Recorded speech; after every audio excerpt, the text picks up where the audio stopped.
and I have a very special guest in Memphis. Tell us about yourself, sir.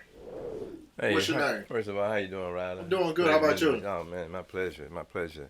I'm Jimmy Townsend, really Jim Townsend, aka Jimmy Townsend, and originally I'm from Memphis, by Chicago, Illinois. I migrated there and then back to Memphis again. So this is where I'm at. Oh man, it's an honor to have you on the show right now. Man, I see you burning up the internet right now, man. Ooh. I'm glad to have you on the show. We're gonna talk a little noise here just for a little bit. So, Mr. Townsend, tell us about yourself, sir. Meaning, do you need to know my age? You don't need to know my age. They know. They know They already. know. It's public record. Oh, it is okay. Yeah. I seen the comments online like, "Oh, he look young." I see what's going on. No, no. Yeah, you got a big fan base out there. Yeah, I'm building one, but thank God to that. But yeah, I'm Jimmy Townsend. I'm 74 years old. As you all know, those that know me have been keeping up with me. You know, I did 27 years in federal prison for nonviolent crime. I didn't kill nobody. Hmm. Everybody think, man, you did 27 years in prison, and actually on a life sentence with no possibility of parole. But see how God is. I'm here with you guys here, and what can I say? God is good. How Yeah. how was it like doing 27 years? I know that's not no easy feat to do, but what was it like back then? How you do it? Yeah, One day at a time. one day at a time. One day at a time. That's all you can do. One day at a time. Man, that's all And, right, right and of there. course, everybody know I had actually I had a life sentence without the possibility of parole, like I said. And so, but that's what man gave me. But as you can see, Tony, I'm sitting here talking with you and to my audience. So God is good once again. So Right up out there, God said it's time to go. that's right. Yeah. You had enough, man. Anything more than a day is too much for me in jail, man. Well, I can look at you and tell you can't do no time, Tony. I mean, I had some. If you had I to. can't. I told the story. I told the story before, but yeah, man. For some reason, I ain't know. Almost like 3 weeks on the ticket. On a traffic ticket? Yeah, What kind of traffic ticket was that? you know what? It was already paid for, Yeah. but it was a mistaken identity. I was in a country town, you know, in that same Cutlass. They got me hemmed up back in '99, of course, but their car got me in trouble for real. They pulled me over, took my car, told me to call up. They thought I had drugs and all this stuff in the car. Yeah. I had to get my cousin to get me out, Yeah. but it took like a week and a half to find me. Oh, really? Yeah, Yeah, been there, done that. You got to be very, very careful going through those hick towns. You know, they had me jammed up in Olive Branch, Mississippi, and that's right across the state line. oh shoot. You know, when they finished with me, I was out about $500 or $600 Whew. for a little speeding ticket. That I wasn't speeding, so yeah, you got to be careful in those little hick towns, man. I'm trying to tell you, man, but I don't wish yell on nobody, man, unless they Yeah. did some for real stuff, you know. Yeah, that's right. Man, for what you But did, I'm like, it was kind of silly, man. I mean, I know it was motivated by other stuff, you know, the other people or whatever. yeah, well, you know, in my book, I go on to tell because really people don't. They speculate and they add to and take away. You know how the social media is, but Hmm. yeah, I I received that life sentence without the possibility of parole for, like I said, nonviolent crime. I mean, when you really think about it, murders and serial killers and all them get a chance to get at least a number or, get a chance to True. really get some kind of reprieve. But basically, that sentence was a death sentence, Hmm. because the only way I was supposed to came out of prison was in a box, Whew. you see. So that's where they had designed it. But once again, like I said, but God. Wow. Wow. And let me say this about myself too, Tony. Y'all probably gonna hear me saying and using God enough, a lot. And but I just got to give him the glory, man, because when you think about it, man, what he brought me out of, through and out of, man, I'm telling you.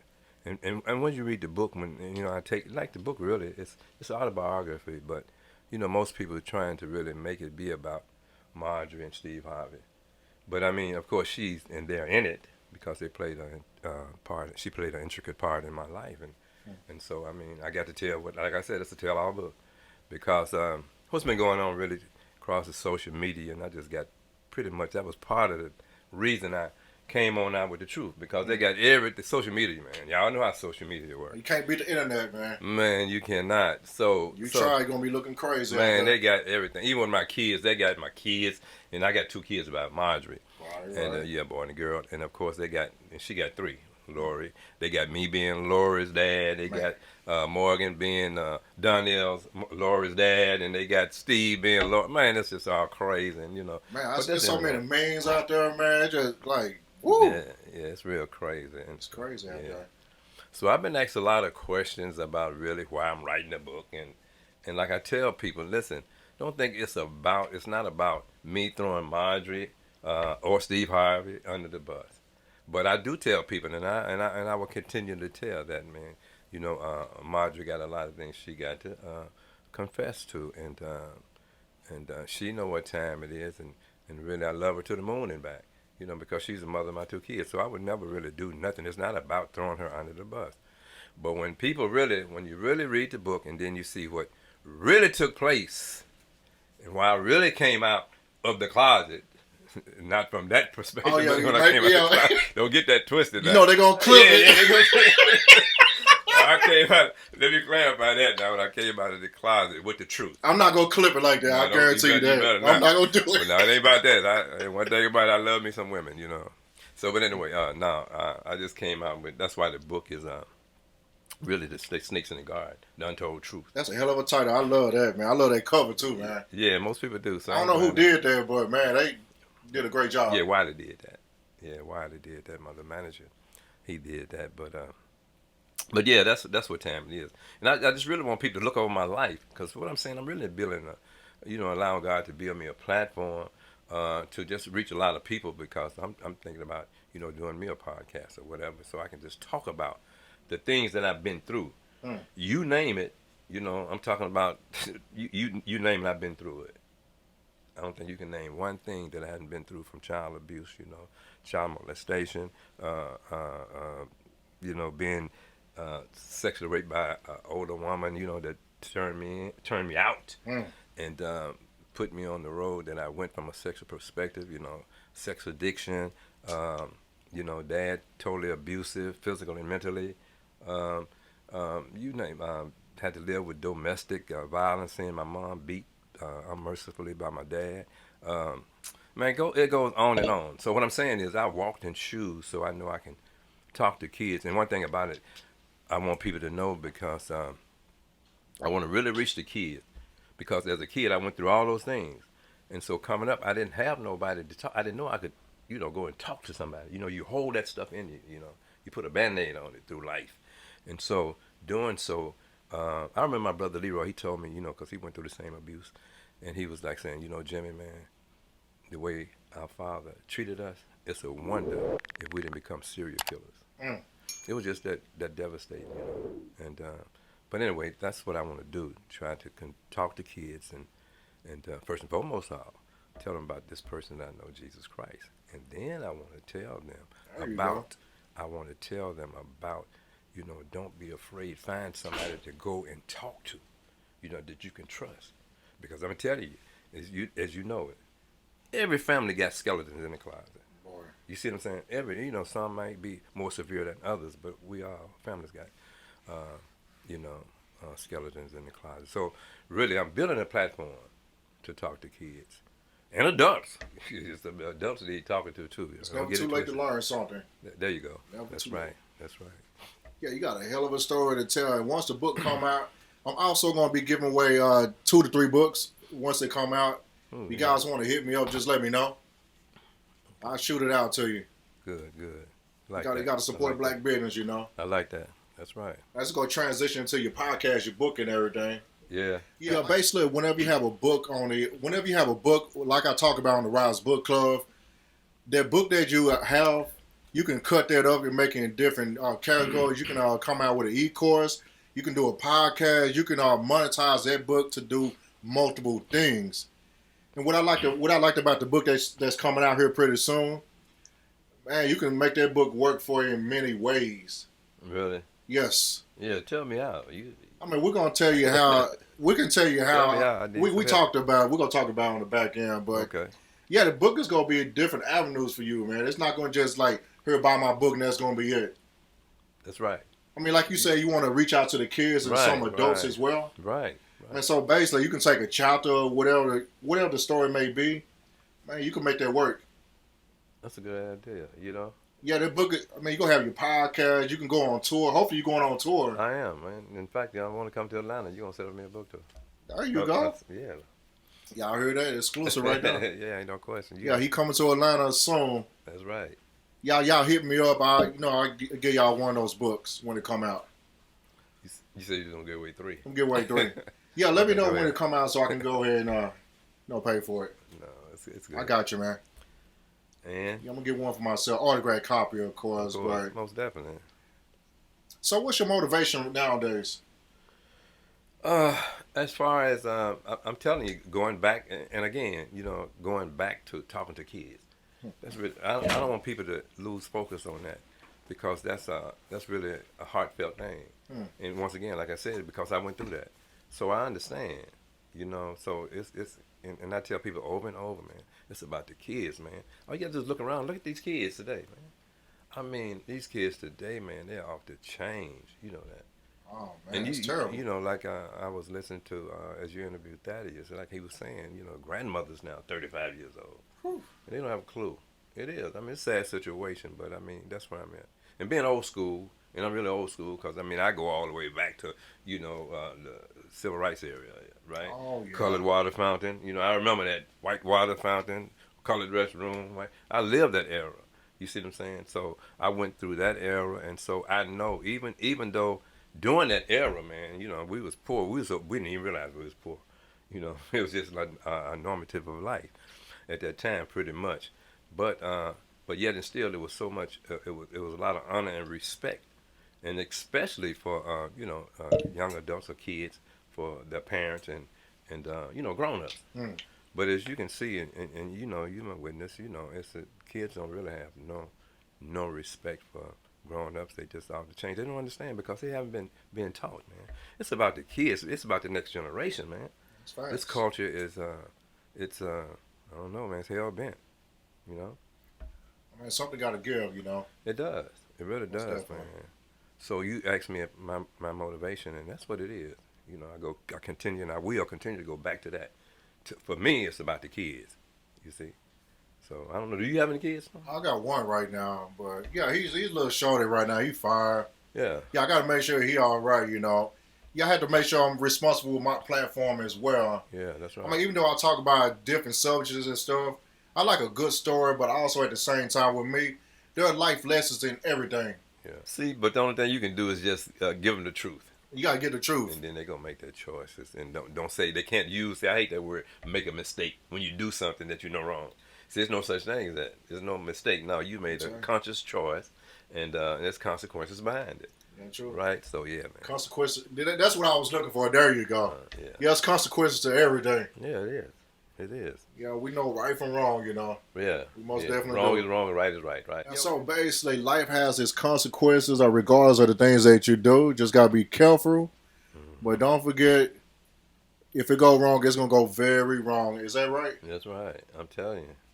You back very behind. You're right. So I know you can't tell us everything in the book, but tell us about like back in the day, in your heyday, when you was doing your thing.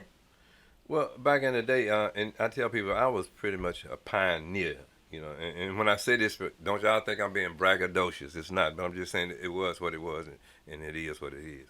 And so, back in the days, like I said, I migrated, during the civil rights era, because things during the civil rights era, well, you know how it was, how blacks was treated, especially in this Jim Crow city. Mm. I mean, we know how desperate it was here, because I mean, the Prince of Martin Luther King, he died in this very city fighting for our civil rights. So, but I just got fed up as a young man, came out of high school, couldn't really get a job. So my thing, and I tell people, it was never my desire to be a drug dealer, because I didn't mind working hard. I'm the type of person, I even done chop cotton, pick cotton. I did that. Yeah, my uncles was saying that too. They were chopping copy back in the late '60s and '70s, early '70s. Yeah, and I go on to tell about that ordeal in the book. But yeah, so I had to get up out of this town. So me and my partner hopped the train. We hopped the train, went to Chicago.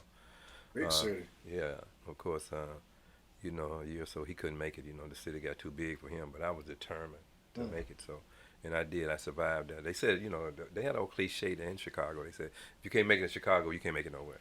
Wow, that's So facts. yeah, he couldn't make it though. But I made it. I just couldn't come back to Memphis. I didn't want to, So, but anyway, and so that's how I got involved with drugs. And really, I went there and had a good job, decent job, but I had a criminal mind. I got caught up. I go to tell about most people when I talk about it. I know younger kids, they don't even know nothing about a payphone. And yeah, I was a phone collector there. I got the training, but and so anyway, I did that, and one thing led to another. So eventually, got caught stealing, out the payphones, and got fired. And so I went to. Long story short, I ended up in the drug game. Well, I went from that to insurance, believe it or not, selling insurance. Oh, sure. That's a fun fact right there. But this insurance was. You look like an insurance man. Yeah, you think so? Yeah. No, but back then it was it was a foot soldier. You was a foot soldier insurance man. You had to go collect. Oh, I seen him. You seen them? You Oh, remember? yeah. Yeah. Man, my generation was like kind of like the last generation for a lot of stuff. Yeah. Pay phones, insurance folks on foot. Oh, really? But you millennial, right? You a millennial. Ah, shit. What do they call it? I'm 43. Is that right? That's millennial. I think that's. Or is it millennial. generation something? I No, I'm think- not a millennial. No, because my son is 42. I'm 43. He's a millennial. He's a millennial. I think Man, it shit, is. I thought it cut off at 80 or But- something like. I gotta look that up. That's wow. I think should it know is this. though. I think it is. Google it. But anyway, yeah. So anyway, long story short, that's where I really got into the drug game. And when you read the book, you'll see it's funny how I got into it.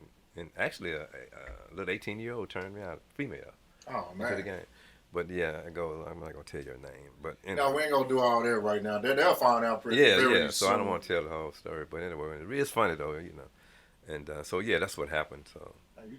I guess what we call in the South the young folks, you jumped off the porch, but I think it's a different term for you now. I don't know what's the term. I guess you got turned in pretty much or turned out. Turn out. Turn You know, out? like in the game. In the game. What's the term when you like getting on, like doing what you did? Yeah, I guess I got turned out. Yeah, selling drugs. Okay. Because like I said, it was never my desire or purpose to sell drugs. You see what I'm saying? I was a hard worker, didn't mind working, and that's why I went to Chicago to find me a decent job. You see? Yeah, all the jobs was over there back in the day too. Yeah, it was. It was terrible. The white man really had his foot down on the black man. Man, that was real back then. Yeah. Wow. Whew. Yeah, I wouldn't wish that on nobody. You right about that. Y'all had it rough, man. We did. We paid the way for you. So yeah. don't never forget that now. I'm trying to tell you. Yeah. So I mean, I grew up in a little country rural myself. Younger, I was my younger years. I had an outhouse. Oh, you remember? I was the end of that generation right there. My South Line. I'm dead ass. In Dallas? Yeah, I got to show you. When I go down there later, I'm gonna have to take a picture of it. We still got that property. Oh, really? Yeah, we still got that old outhouse out there. Well, I didn't use the outhouse. I was scared to death because snakes was in there. And I had a phobia. I write about that in the book. I had a phobia with snakes. I had a cool way. Yeah, so. Man, I had a couple situations. It was close. Yeah. Man, I got the hell up out of there, man. It was a couple times. Yeah. That little snake trying to come through there, man. I'm like, you ain't finna get me, man. Hey, I came out with my pants down, but hey. Yeah, I didn't go in, so. You ain't finna end my career that early. Man, I'm telling you. Yeah. It would have been over. Yeah, they had a saying called crazy than a shithouse rat. You ever heard that? That's what they said. Right Yeah, there. my uncle used to say that, man. That's Yeah, crazy, man. you know why they said that, right? Tell me why they said that. Because if a rat was crazy as hell to go into a outhouse, Man. because snakes hang out, Yo, and they love rats, so they were saying that you crazy than a shithouse rat. that's why you got to sprinkle that lime in there. Yeah. Oh, so you do know? Oh, yeah. Oh, I thought you. You got to keep that smell I thought out you and keep the covered- little critters and stuff out. Right. There you go. You got to have like a big 20-pound lime every now and then. Yeah. You got to put it down so you can pack it in there, get that smell out. And also, now this is getting graphic over here, but you got to make sure the waist kind of go down a little bit. Yeah. Then you wash it out every now and then. Oh, so he You know. know, you have to look like a little ditch. So he ain't faking, y'all. He really know the real deal. No, I'm a country boy, man. Oh, okay. You know, I'm in that generation. We didn't have running water like that. We had a well. Oh, yeah. At first, we had the crank-up well. Then later, we got like an electric pump. Oh yeah. Yeah. Well, see, I left when very young. I left when I was like 6 years old, Mississippi. But I remember the water, like you said, the well water. But I mean, it was like, well, that was the norm. You know how rusted it was. Hmm. Was it like that, the well Oh water? yeah. Yeah. Where I lived at, we was next to the Trinity River. Okay. You know, we caught like the back end of it. Some days the water was good, but most of the time that water was like, yeah, I had to get a lot of work done to my teeth and everything. It built up like a lot of calcium Yeah, in yeah. my mouth over the years. I'm still spending money right now Yeah. to get all my teeth fixed, but it built up a lot of plaque and calcium on your teeth. Looked like you had plaque, Yeah. but it's calcium Really? from the water and stuff with all this stuff in there. Yeah. Well, this water, yeah, it had it was like it looked rusty, Yep. like nails. You know how if you put nails in it, it's like it rust. I mean, it was like pea colored. Hmm. You know what I'm saying? It looked like that, and it tastes. You go in Oh, and feel but it. you know what? It really tasted good at that time because I didn't know no other. You know. Sure, I ain't have no bottled water to like. I ain't really have bottled water until I started playing football, like in 8th, 9th grade. Mm. Yeah, we basically went to the high school, went to the school in the city. Yeah, when I was younger, most of the time the school was like in a little country area. Really. But you know, when all the kids got together, like in town, Mm-hmm. basically, that's when I found out when I was poor for real. Oh, Man, yeah. it was rough, man. See, that's what I was trying to say. You know, we was poor and didn't even know we was poor. I mean, well, I shouldn't say that because, well, I didn't know maybe the definition for poor, but not to have nothing to eat sometimes, that eating white bread with sugar on it and all, you poor. Sugar sandwich, syrup sandwiches, Yeah, and man, everything. yeah. So, yeah, man, but that was like the norm, you know. But it did get kind of scandalous later on when I got older and realized just what a predicament we was really in. I mean, it was a lot of hand-me-downs and things like that. I got a pair of name brand shoes back in 3rd grade in '93, a pair of Nike Classics. Mm-hmm. They're like the very basic tennis shoes that Nike make just for tennis. Yeah. Then later on, I was wearing hand-me-downs after that. I was wearing Chuck Taylors for a long time, man. It was my brothers and cousins' shoes. Yeah. I wear a size 11 now, but back then I was wearing like a size 7 and 8. He got big. Man, I had to wear like 3 pair of socks, man. Yeah. And them Chuck Taylors, they were flopping back then. Really? They was like old Chuck Taylor from like the 70s and 80s. Yeah. Yeah, this guy, he really, he lived. No, this is real deal, yeah, man. I see. Yeah, yeah. Got humble beginnings, man. Unless somebody told him that he making it up. No, man. I show y'all pictures and stuff. Yeah. That's one reason they call me Mr. Old School Ryder. I basically work on old cars. Right. I mean, I didn't buy new cars till like later on. Okay. It was always a hand-me-down car, or basically like it's always somebody else's stuff. Yeah. I had to make do. Yeah. But you didn't tell me. Did you work on them? Oh yeah, Oh, okay. Okay. I was a child prodigy working on cars and stuff. Oh, okay. Well, that's good. Then. Like people with child prodigy on music and film, I was a child prodigy working on cars. Okay, there you go. All I right. mean, I would change the oil probably like 14 years old. Well, I just learned what a screwdriver was about a week ago. For real? Yeah. I'm not. I'm not mechanically. I mean- hate it. You know what? And you know the funny thing? You asked that. My old dad was a shade tree mechanic. Oh shoot. Oh, he was a grease monkey. Oh man. Man, and listen, he tried his best. He tried his best to teach me how to working on a car. I know, man. And I would work with him, right? And he would be under the car and say, "Pass him something." I'm gone. He out there reaching. Yep. I'm gone. I hated that, man. I mean, I had some of the old folks say, "Boy, give me that wrench over there, man. Yeah. Hey, ain't nobody gonna fix this for you. Yeah. You gotta do this shit Yeah, yourself." I heard that, but it didn't work on me. You know. I mean, I still like working on cars here. I mean, I have like a handful of old cars I still work with. Hopefully, I get a chance to check on them once I get to Texas. But I know once I get to Dallas, it's gonna be kind of hard to do that. I gotta go straight to Houston. Right. I gotta be back in Atlanta by like Monday morning. Okay. Y'all work overnight. This gonna be a very quick turnaround. Oh, I was about to ask you, were you on vacation or something? You know. I mean, luckily my job don't know about the podcast like that, except for one person. Oh, okay. She don't give a damn, but I mean, whenever this blow up, man, they probably will, But hey, shout out to y'all. That explains everything. Unfortunately, hey, y'all, please forgive me.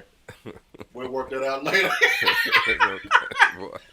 No, but other than that, I had to learn to do a lot of stuff on my own, Mm-hmm. I mean, I always been like in sales or like working on stuff. Right. I mean, I had to do stuff myself. Right. Either work with my hands or work with my mouth, pause or whatever. But Had to make it work, right? Yeah. Now I like the sales, and that was my thing, sales. You know, I was a good salesman. I was definitely on that. I'm And trying like to I tell told you. you, I was selling insurance. You know, something people didn't want. You That's a know, tough so game to break into, man. that's what I'm telling. In fact, the guy that turned me out to the drug game, that's one of the reasons he initiated me. Came to me because his thing was, man, if you can sell barrier policies, you know. Oh, you sold. Oh, Yeah, you wow. know the little Ooh, $500, that's $1,000. tough. Yeah, man. He said if you can sell them and sell those the people that you know what I'm saying you can sell this and really make some money. Yeah, with So it's barrier. crazy. Yeah, with barrier insurance, somebody people don't want to pay what's gonna happen later. Yeah, They're kind of like, hey, it's just gonna happen like right now. yeah, How much I'm gonna give? But with the barrier insurance, you're not gonna be able to see that. yeah. Well, that's what I'm saying. The crazy thing about the burial insurance was, you know, these old people was buying these little $500, $1,000 policies where you could get buried back then. You know, pretty much for that. But you know, as time went on, they clung to those little policies. You see what I'm saying? In which they should have upgraded them Mm. because, of course, it got more expensive. But they clung to them little things, man, and it was hard to sell them more insurance because in their mind they thought that was sufficient. You see what I'm saying? And then they would always look at me, side-eyed, like, yeah, you Man, come here trying to golly. sell us something you don't need. We don't need. So it was hard. It was really hard. Yeah, I know back then. I know it was tough. I know in recent times, maybe like 30 years ago, with the barrier insurance, they may see like certain people in the family that got buried. A lot of times, we want like a fancy funeral. Unfortunately, Yeah. Well, yeah. some people don't want to just get put in a box. Yeah. Like, Then you try to upgrade them, like, hey, if you want to do it this way, this gonna cost this. yeah, yeah. You got to upgrade. You got to upgrade. But you know what? Even and the funny thing about it was some of them would even upgrade it, but they still would keep those little cheap policies. And and really it was something like I don't know, sentimental to them, because their grandparents had bought it for them. Their grandparents died, and they would still pay the little policy. They put in the triple more than the policy was worth or more. Man, But it was crazy. They wouldn't get rid of them or cash it in. They kept paying on it. It didn't add up, and I couldn't. A lot of them I couldn't convince. No, this is old. You done paid 5 times more than it's worth. I know some So- people doing that right now as we speak. Really, Oh yeah. it's kind of hard. I like older folks in my family. They like 80, 90 something. Oh yeah, yeah, it's Yeah, hard. they- oh man. You younger, but there was Yeah. some people was buying plots. Oh yeah. Just a hole. Oh yeah, yeah, yeah. Yeah, we had. We had a few people in the family. Some people wasn't covered all the way. Mm. Some people gave us their hole basically. Mm. They plot. Plots were cheap, like $500-$600. Mm. Man, nowadays they really don't sell the plot like that no more. You gotta get the package. You talking about in Texas now? Yeah. Yeah. Okay. To some other places. I think they still do it in Louisiana, but like in some parts of Texas, you can't really do that no more. You're right. Yeah. Man, getting berries, whew, you know how much it is right now? Well, yeah, I know. It's gonna hit you like $10,000 I'm for telling basic. you, at least, I just got, I'm saying I got 15. If they can't bury me for 15,000, then just throw me in an incinerator, burn me up. Sure, So even that's all that I costs a lot right now. They crazy, man. Well, it's cheaper than Right. than talking about. That's true. Yeah, it is much cheaper. So, but yeah, that's where I'm at on that. So, 70 insurance was pretty much the gateway for you pretty much getting turned down in the game back in the day. Yeah, it was. Man, basically had great success to a certain extent, Yeah. So I know you wasn't like flash like that, but you can dress pretty good back then. I seen some of the pictures. Oh man. You was a fashionable guy. I did. That was my thing. A lot of people, like you, was caught up in cars and all like that. I always had a nice car, but my thing was clothes. I loved clothes, and so that's where my money. If you wanted to break me, show me clothes. Man, so basically you flew underneath the radar for a very long time. Then since you wasn't extra flash like that, you basically looked like a how can I say this? More like a businessman. Yeah, at the last part. With a touch, a little touch of fashion a little bit. But you got to understand, man. I had to come up. I didn't just jump out there, with kilos. I had to. Street corner guy, pretty much. You had to build it up. Yeah, you had to work. You had to market your merchandise. Man, how was that back then? I know everything was like outside. I don't know if you can say that, but man, I know they had to be kind of. How can I say that? That was a lot of time consuming back then, right? What you mean? They're talking about You know, like marketing yourself. Oh yeah, that's like with anything. You just start up any business, you got to market it and work it. I mean, the way some people tell it right now, they act like it's just. No, no. I mean, it's easy to get caught right now, but Yeah. back then, yeah, it's a lot of work. Well, like I said, like I said, I was like a pioneer, man. I had to break grounds because when I came back into Memphis, really, the drug of choice was heroin. These people was caught up in heroin here in Memphis, and so I did. I came back to Memphis and introduced cocaine. What? I did, and not bragging on it because both of them was deadly, especially when they started putting, turning cocaine into crack. Ooh. We know that epidemic, and that's something I really hated that I was a part of. But like I tell people, I mean, it was what it was, and that's what I did. And but yeah, it was a little guy here named Craig Pettis. He's doing a life sentence. He'll never. Oh yeah, I heard about him. Yeah, he had the hookup that I did years try to get. Oh wow. And he stepped into it and got it, looked up and got it, and didn't know how to handle it. They was young and just buck wild, and went to having bodies, killing and all that, murderers and all like that. So. Yes, unfortunately, part got violent. I will say I was always finesse with it. I wasn't into the violence now. You were smooth with it. That's what I did, yeah. But I mean, still, when I look back, I ain't lying. It sometimes, not no more, but it used to depress me when I look back over and saw the epidemic and the hurt, pain, and sorrows and heartbreak that it brought into families and the society as a whole. And that's really, I was a blight on society. So that's why I want to rectify those things. That's why I keep talking about kids and help them. So I mean, that's my heart set. You're a walking testimony, man. You know what? I am. Most definitely. I really am. I am, and that's what I want to tell the world about that. Back then when you was doing your thing. Right. So basically, I know you said it hurt a lot of people. I know you kind of felt bad about it. I did to a certain degree. Well, I mean, I'm glad that you made it out of that. Actually, you got a sound mind. Actually. Well, that's questionable. No, go ahead. No. Basically, what I'm saying, I seen a lot of people that was doing stuff back in the day. I'm not gonna say they washed up, but It's never too late to do something, but they defeated, man. Yeah, I mean, when you say do something with something positive, or I mean, all the negativity that was going on back in the day, they kind of let them eat them alive. Oh, yeah. They didn't get a chance. I get a chance, but shoot. I mean, I guess they let the past eat them up on the inside, totally. Yeah. Well, you got to think about it too, Tony. And when you think about it, and I know it's hard for you to understand or see it because 27 years in prison. It's a long time. It's a hell of a long time. Yeah. And, and by the grace of God, man, to come out. And still, I did. I probably should have gotten some counseling. You know what I'm saying? A little bit. Because, I mean, you got to remember, when I went in, it was 1990 when I went into prison, man. I was 10. Were you born? I was 10. Yeah. And so, CDs was just coming out. Mm-hmm. And I think I saw a CD, I think within the week I was gone to prison. So, I mean, to do that and to come out, I've seen people that didn't do nothing but 10 years but and come out looking crazy. And I mean, I even witnessed, even in penitentiary, man, my cellie hung himself on the sprinkler system, Man. So some people, and he didn't have 10 years, you see.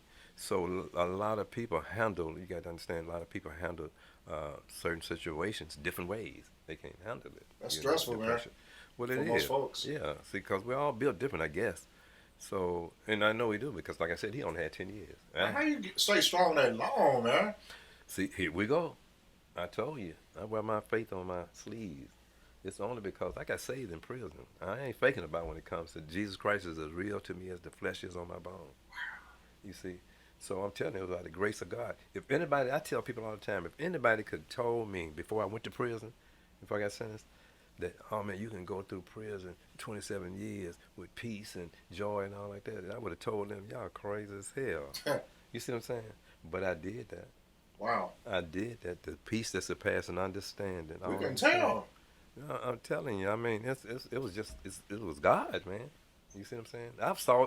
Listen, I was there. I saw the inmates that couldn't handle it. You see what I'm saying? That didn't have no peace. Mm. That was getting so frustrated and taking the telephones and breaking it upside the wall and then get beat to death because we only had 3 telephones for 30 inmates. Oh, You know, they man. get so frustrated.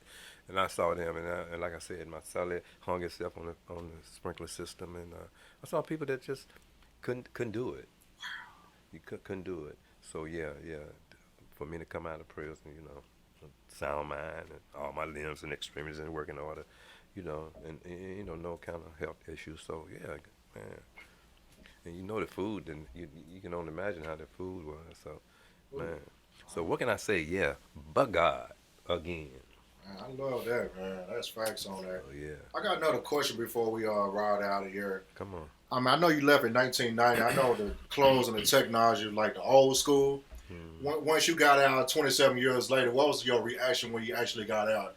Man, listen, when I actually hit the streets, Yeah, what did you see with your eyes? when I hit the street, Yeah, when you hit the streets. man, it was crazy. Let me very quickly tell you about this. Here, they give you a debit card with $100 on it, right? And so my partner, when I came out in the halfway house, that's transition from prison to the halfway house, then from the halfway house to home. And so I had this debit card. So I went to get some gas. Like I said, my partner gave me a car and all like that. And so I go to use this debit card. And listen, man, I broke out into a cold sweat. I'm at the gas pump. Listen, I'm telling you, I'm talking about literally. My hands got sweaty, and I went to perspiring, and cause I don't know what to do. I'm looking all crazy like a caveman discovering fire. Oh, sure. And man, I was so anxious. So I asked this guy at the next pump. I said, "Hey, mister," and I told him my story, and I just got out. So he helped me out though, but it was crazy. A debit card drove me crazy. I know back then y'all was dealing with majority of just cash and checks. Yeah, exactly. Card, I'm like, what the heck is this? Yeah, This is real. and a smartphone and all that. You got to understand, I was a caveman coming out of prison, Oh, 27 sure. years. So yeah. Well, you got an Android, right? A phone? Or you got an iPhone? No, Android. Yeah, wait till you get to the iPhone. You're No, gonna be I in ain't shock, no wait. man. I'll never get that. I'll never get that. Y'all have those iPhones. You be like, what I'm the- trying to keep it simple. You Man. go trip out, it's like one button. Huh? I know my. You're like, what the? Huh. Yeah. I got people that have them. I don't mess with them. So where you find your thoughts at this time? The what? Where you find your thoughts? My final thought. Yeah. My final thought would be, don't deal cocaine. no. My final thought would be, hey, listen, buy my book. This is what I'm thinking about. Buy that book and read it. And I'm telling you, it would truly bless you. And then it would help me build this foundation that I really want. And like I told you guys, with me, it's all about the kids. It's all about helping the kids. So I just truly want God to build that platform for me so I can reach out to the kids and help some kids that I didn't get help from. Okay? And that's my final thought. Oh, that's facts on that. By the way, this is Mr. Old School Ryder on the Ryder's Book Club podcast. And don't forget, once the book drop, I will be giving away 2 copies. Just hit me up in my email at the Ryder's Book Club at gmail.com, or you can reach me on Instagram at the Ryder's Book Club podcast. Or if you want to reach out to my personal IG, it's also going to be Mr. Old School Ryder at IG and YouTube as well. By the way, we're over and we out, and we shout out to my boy in Memphis, Tennessee. I can't let him get away, y'all. He done went from 3 to 2 books. Oh yeah, we're gonna do 3. It's not that much money. It's 3. It's gonna be 3. Don't worry about it. But yeah, Frank, you said 3 more to. I mean, I had 5 on my mind, but I'm gonna do 3 right now. We'll see what this 3 gonna do. Okay. If they keep asking for more, I'll get 2 more. But for now, we'll go with 3 books, courtesy of me. Y'all ain't gotta pay nothing. I even cover your shipping. Hold his feet to the fire, y'all. Hold my feet to the fire. It's gonna go slow, but it'll get there too, yeah. There you go. Oh yeah. Shout out to Memphis. I also Bring TV for letting me use his studio. Yeah. Legendary studio in Memphis. That's right. Don't forget to check his platform out at Bring TV as well. Yeah. We done. Oh yeah. Let me give you that website to purchase the book. It's www.jimltownsend That's for the hard copy, the autograph hard copies. I will be autographing all the books, okay? How about that? Thank y'all. Peace.